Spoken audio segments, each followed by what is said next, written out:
जो किट मंगवाए गए थे चाइना से, वो पॉजिटिव को निगेटिव, निगेटिव को पॉजिटिव, यानी जो बंदा पॉजिटिव है वो निगेटिव बन के घूम रहा है, लोगों को संक्रमित कर रहा है, और जो बंदा निगेटिव है वो पॉजिटिव बन के क्वारंटाइन है और आइसोलेटेड है।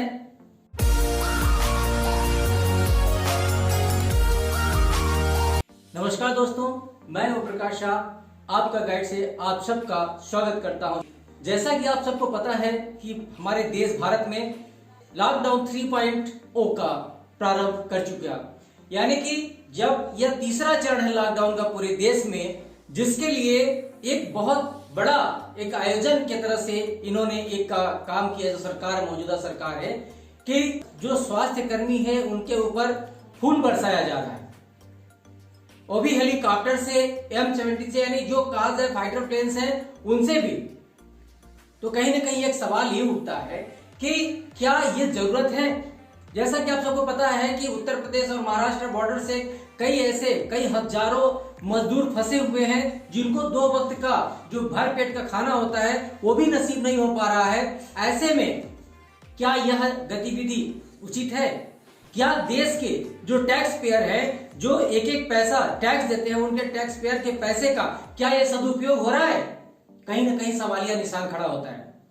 जैसे आपको पता है कि जब देश में स्वास्थ्य कर्मियों के ऊपर हमले हो रहे हैं, उनको वो उचित सुविधाएं नहीं मिल पा रही है।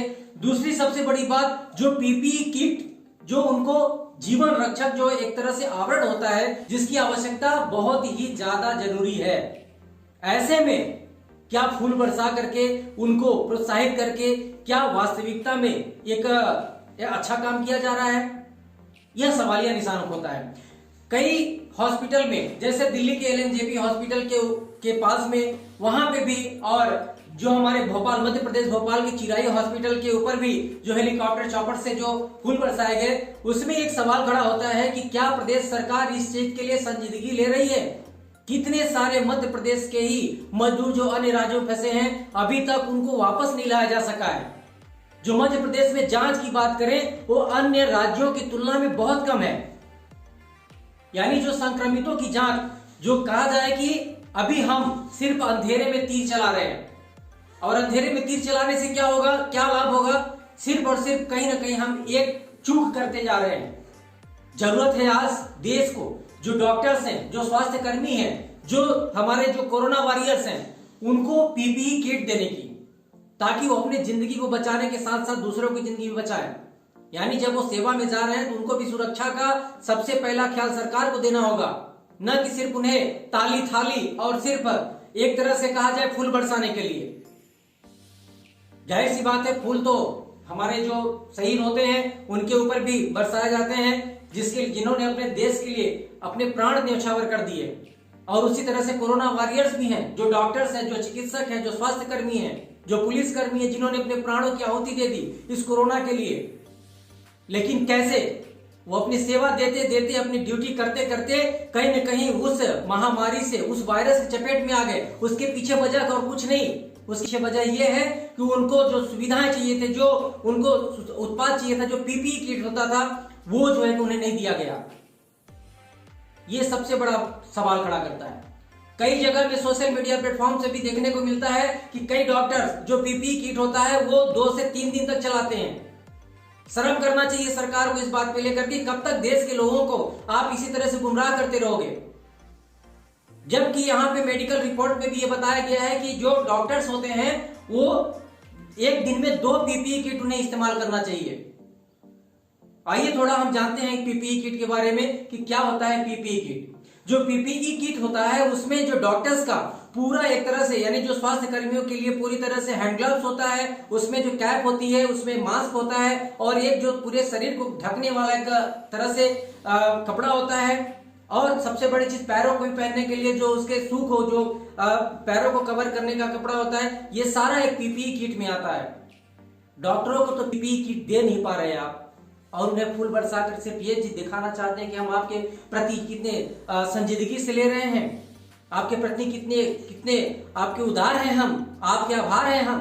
अरे आभार प्रकट करना है तो पीपीई किट दीजिए उन्हें, उनको सुरक्षा बढ़ाइए। ऐसे काम नहीं चलने वाला।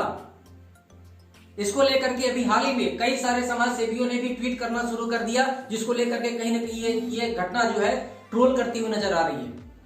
बेशक हम मानते हैं कि जो हमारे स्वास्थ्य कर्मी हैं उनके ऊपर जो फूल बरसाने का कार्य किया जा रहा है उनको प्रोत्साहन करना चाहिए, हम उन्हें नमन करते हैं। अपने देश के लिए वो इस तरह से अपने जान को जोखिम में डाल करके लोगों की सेवाएं कर रहे हैं।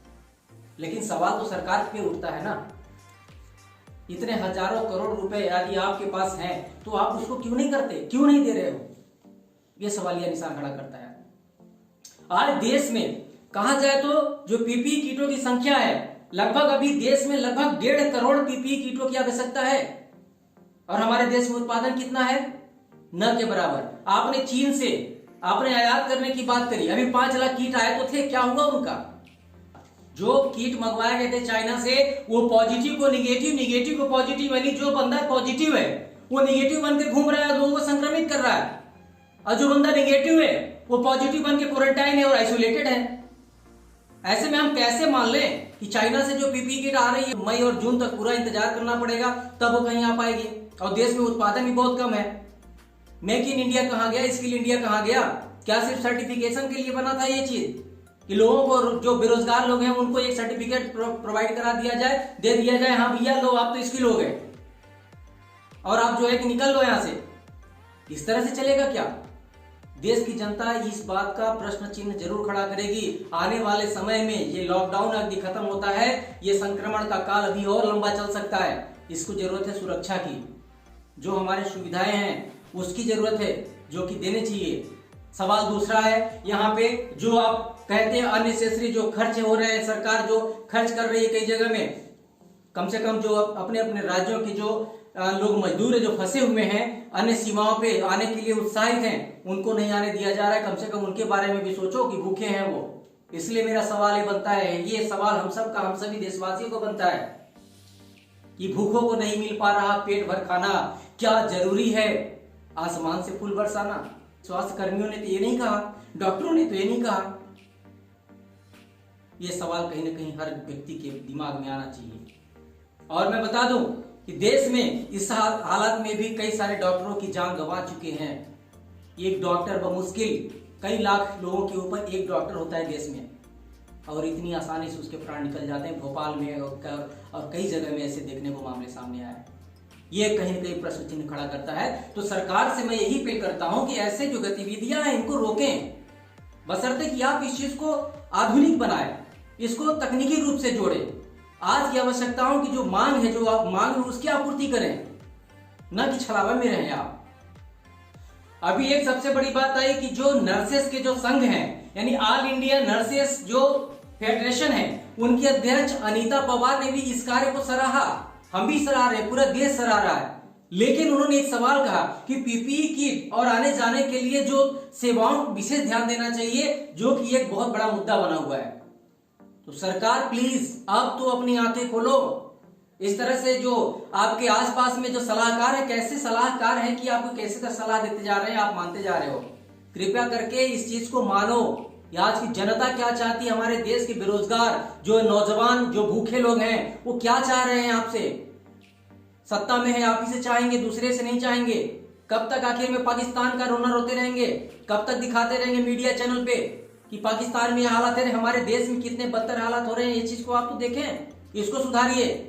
जब तक इसको नहीं सुधारेंगे तब तक आपको जनता यहाँ की इसी तरह से प्रश्न चिन्ह खड़ा करती रहेगी।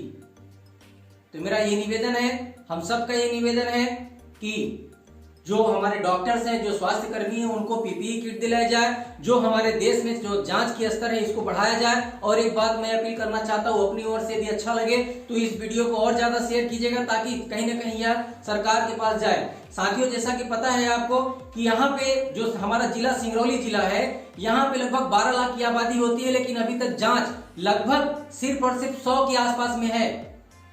यानी यहाँ पे जो संदिग्ध संक्रमित उनकी 100 लोगों की सिर्फ जांच हुई है, और वो भी जबलपुर से हो रहा है। अभी तक हमारे जिले में जांच केंद्र नहीं स्थापित किया गया है। किस आधार पे हम कहा जाए कि सिंगरौली ग्रीन जोन में है? शायद इसी बात को लेकर कलेक्टर महोदय ने इस जो ग्रीन जोन में भी बहुत सारी चीजों को यहाँ पे अभी प्रतिबंधित किया हुआ है। तो सरकार थोड़ा सा ध्यान दे, हमारे प्रदेश के मुखिया जी, कि सिंगरौली में कम से कम एक जांच केंद्र जल्द से जल्द स्थापित करें और रैंडम जांच हो। दूसरी चीज, हर घर में जिस प्रकार से वोटर आईडी बनता है, बीएलओ हर घर जाते हैं, लोगों के सदस्यों का वो लेते हैं, इसी प्रकार आप जो स्वास्थ्य कर्मी है, जो आंगनबाड़ी कार्यकर्ता है, जो आशा कार्यकर्ता है, इन सबको आप घर घर थर्मल स्क्रीनिंग करवाएं और जो संदिग्ध बन रहा है उसके घर को क्वारंटाइन कराने का प्रयास भी तुरंत करें। यदि एक जिले में 12 लाख से ज्यादा आबादी नहीं है तो मुझे लगता है कि यह बहुत ही जल्द कंप्लीट हो सकता है काम, जिससे कि हमें पता चल जाएगा कि हम कितने सेफ हैं और कितने अनसेफ हैं। यह करना चाहिए। तो सरकार please, what should you do and what should done, ये चीज आपको तय करना होगा। ये जनता तो सवाल करेगी। धन्यवाद साथियों। और यदि ये वीडियो आपको अच्छा लगे हो तो प्लीज इस चैनल को सब्सक्राइब करें, इसे शेयर करें, लाइक करें, बेल आइकन जरूर दबाएं और सबसे बड़ी बात, प्लीज आप इस वीडियो को आप पूरा अंत तक देखें। जब तक देखेंगे नहीं तब तक समझ में नहीं आएगा कि हम सब की विचार क्या है और हमारे देशवासियों की जरूरतें क्या है। तो प्लीज इसे वीडियो को आगे बढ़ाएं। तब तक के लिए जय हिंद, जय भारत।